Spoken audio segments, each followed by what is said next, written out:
Assalamualaikum warahmatullahi wabarakatuh. Salam sejahtera untuk kita semua. Bagaimana kabarnya semua? Mudah-mudahan kita semua selalu dalam kondisi sehat walafiat dan tetap semangat untuk terus belajar. Baik, pada kesempatan kali ini kita akan melanjutkan materi biologi dengan membahas pola pewarisan sifat pada hukum Mendel.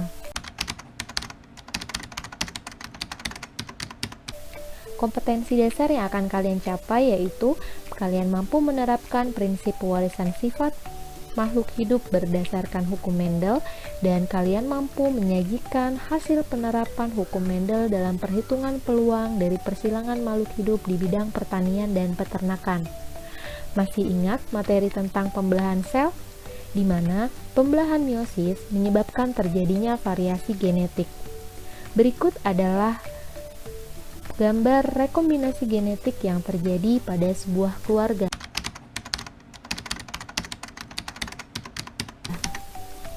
Ya, ini saya ambil contoh adalah potret keluarga dari Bapak SBY. Di sini terlihat variasi genetik yang terdapat pada generasi keluarga ini, ya. Di sini ada variasi bentuk muka, kemudian warna kulit, bentuk mata, kemudian rambut, dan lain sebagainya. Begitu juga yang ditunjukkan pada bunga mawar ini. Terjadi variasi genetik pada sifat warna bunga. Kenapa hal ini bisa terjadi?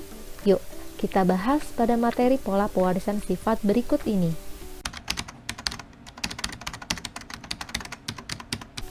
Di mana ilmu yang mempelajarinya adalah genetika. Ilmu ini berkembang seiring dengan kontribusi dari bapak genetika, yaitu Gregor Mendel. Beliau melakukan eksperimen dengan menyilangkan tanaman kacang kapri atau ercis dengan alasan yang pertama mudah didapat, daur hidup pendek, dapat mengadakan penyerbukan sendiri, dan memiliki banyak varietas dengan pasangan sifat yang kontras sehingga mudah diamati. Berikut pasangan sifat yang kontras, mulai dari panjang batang, letak bunga, bentuk polong, warna pada bunga, bentuk biji, dan warna pada biji. Sebelumnya, kita akan mempelajari dulu beberapa istilah yang akan ditemukan di dalam mempelajari persilangan. Yang pertama adalah parental atau P1, ini adalah induk atau orang tua. Kemudian ada filial yang berarti keturunan, F1 berarti generasi pertama, dan F2 adalah generasi kedua. Genotip merupakan sifat yang tidak dapat dilihat karena berupa susunan atau keadaan gen pada suatu individu, sehingga disimbolkan dengan huruf kapital untuk sifat dominan dan huruf kecil untuk sifat resesif. Sifat dominan berarti sifat yang menutupi karena kuat, dan sifat resesif sifat yang lemah sehingga sifat ini ditutupi oleh sifat dominan. Alel merupakan pasangan gen yang memiliki pengaruh sama atau berlawanan. Homozigot berarti individu yang memiliki genotip dengan alel yang sama, misalnya M besar dan M kecil, dan heterozigot individu yang genotipnya memiliki alel yang tidak sama, misalnya M besar dan M kecil.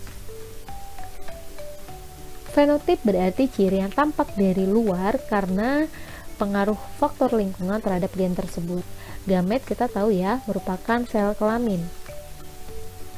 Ini ada gambar ada alel dominan dan alel resesif. Jika kondisinya seperti ini berarti genotipnya adalah heterozigot. Kemudian jika dua-duanya alel resesif berarti homozigot resesif. Jika semuanya adalah dominan berarti homozigot dominan. Gen-gen, letak gen di dalam kromosom istilahnya adalah lokus.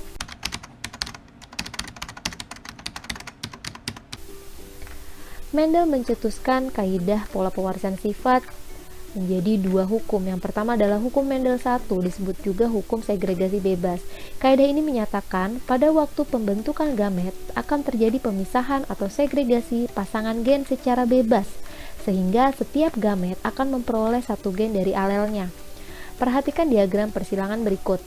Di sini terjadi persilangan antara tanaman ercis yang memiliki biji bulat disilangkan dengan keriput, di mana gametnya hanya ada satu jenis macam saja, yaitu B besar dan B kecil.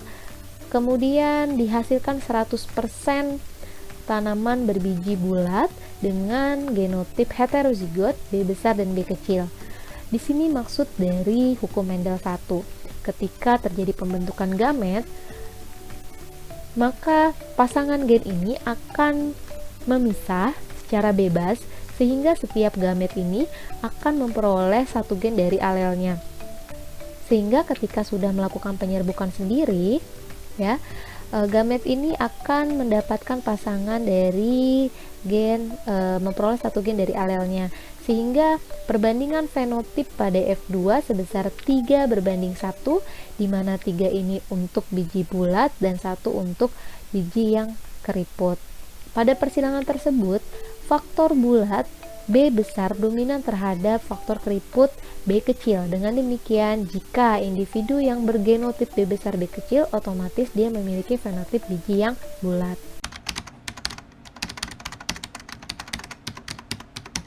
Kemudian, hukum Mendel kedua mengatakan bahwa jika dua individu berbeda satu dengan yang lain dalam dua macam sifat atau lebih, maka penurunan sifat yang satu tidak tergantung pada sifat yang lain.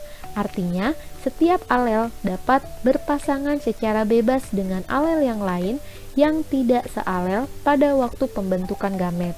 Hukum Mendel 2 ini disebut juga dengan hukum pengelompokan gen secara bebas atau hukum asortasi. Contoh, suatu individu memiliki genotip A besar A kecil, B besar B kecil, maka A besar dan A kecil serta B besar dan B kecil akan memisah, kemudian kedua pasangan tersebut akan bergabung secara bebas, sehingga kemungkinan gamet yang akan terbentuk ada 4 sifat. Yang pertama A besar B besar B kecil, A kecil B besar, dan A kecil B kecil. Hukum Mendel 2 ini dijelaskan dengan persilangan dihibrid. Ya, berikut adalah diagram persilangannya, di mana ada induk tanaman ercis yang memiliki biji bulat dan berwarna kuning disilangkan dengan biji keriput yang berwarna hijau, di mana gametnya akan memisah berkelompok ya.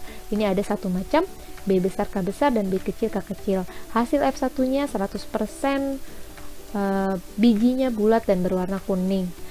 Tapi genotipnya dia heterozigot.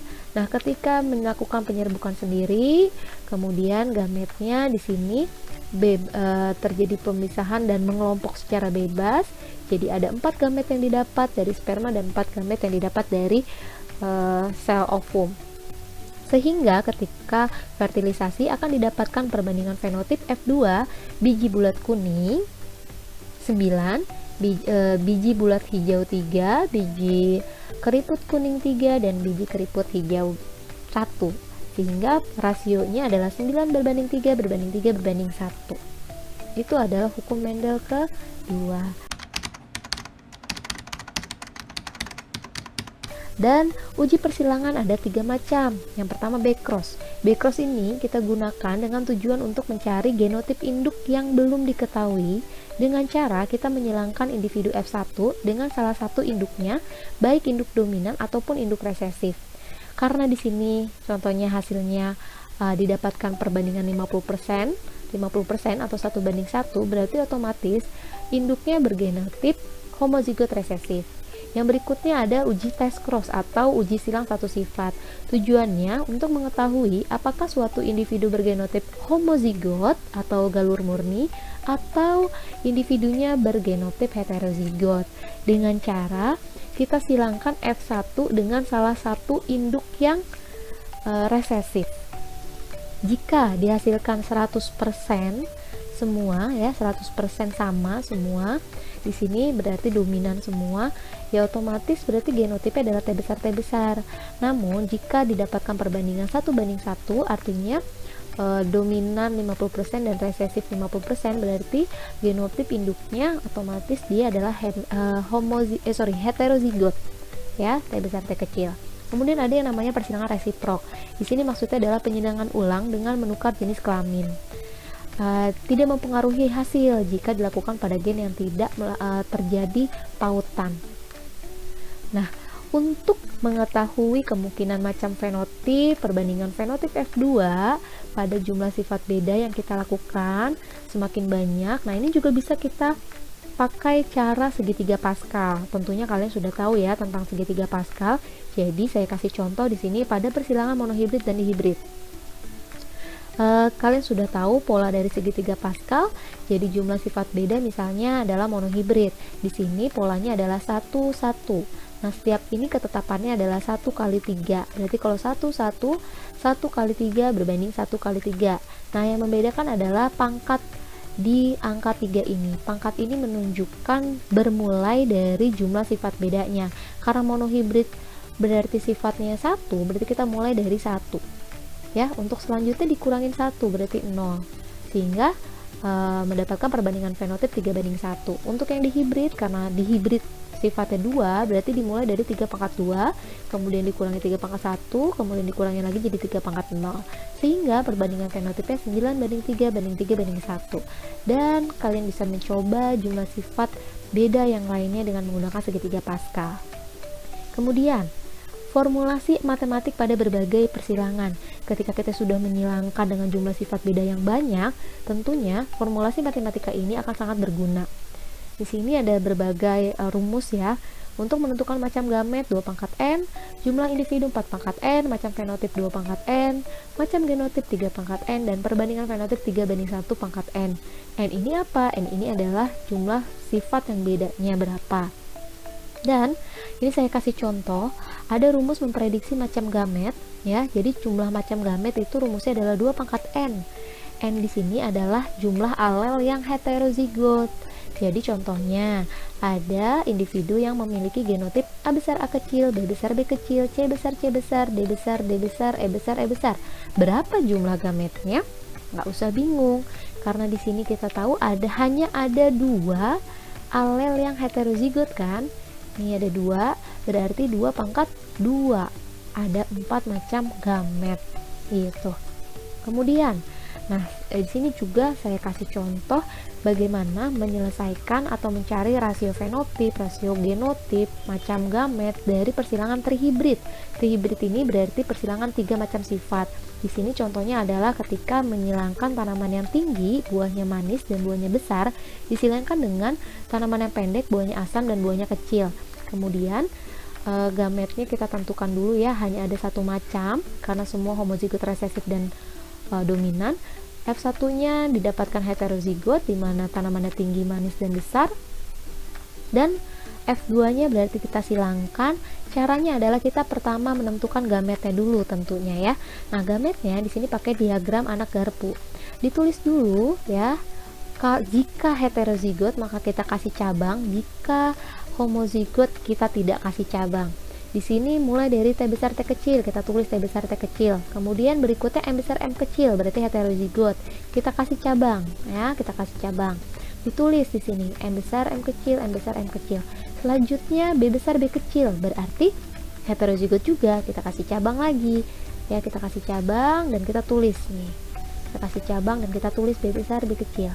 Dan setiap alel dominan kita kalikan 3 dan resesif kita kalikan 1. Tulis angka 3 di depan yang dominan dan tulis angka 1 di depan yang resesif. Kemudian dikalikan. Maksudnya adalah berarti di sini 3 kali 3 kali 3 27. 3 kali 3 kali 1 9. Langsung diikuti dengan gametnya. TMB ya, T besar, M besar, B besar. Berarti di sini fenotipnya adalah tinggi, manis, besar. Nah, strip ini maksudnya bisa dalam kondisi homozigot atau kondisi heterozigot gitu.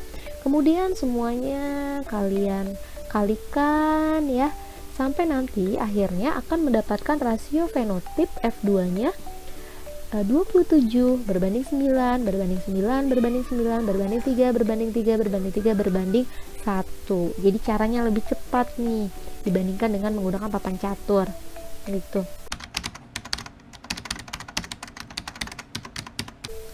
Kemudian pola pewarisan sifat ini juga bisa diterapkan ya di bidang pertanian dan peternakan, biasanya untuk menemukan bibit unggul gitu. Contohnya misalnya mendapatkan tanaman cepat berbuah, tahan penyakit, tahan kering dan enak rasanya. Kalau peternakan ya contohnya menghasilkan ternak yang menghasilkan susu yang banyak, daging yang enak dan lain-lain. Oke, itulah penjelasan singkat tentang hukum Mendel. Jadi selebihnya kalian mencoba membuat diagram persilangan terhibrid dengan anak garpu, diagram anak garpu. Ya, silahkan mencoba, tetap semangat belajar. Wabillahi taufiq wal hidayah. Wassalamualaikum warahmatullahi wabarakatuh.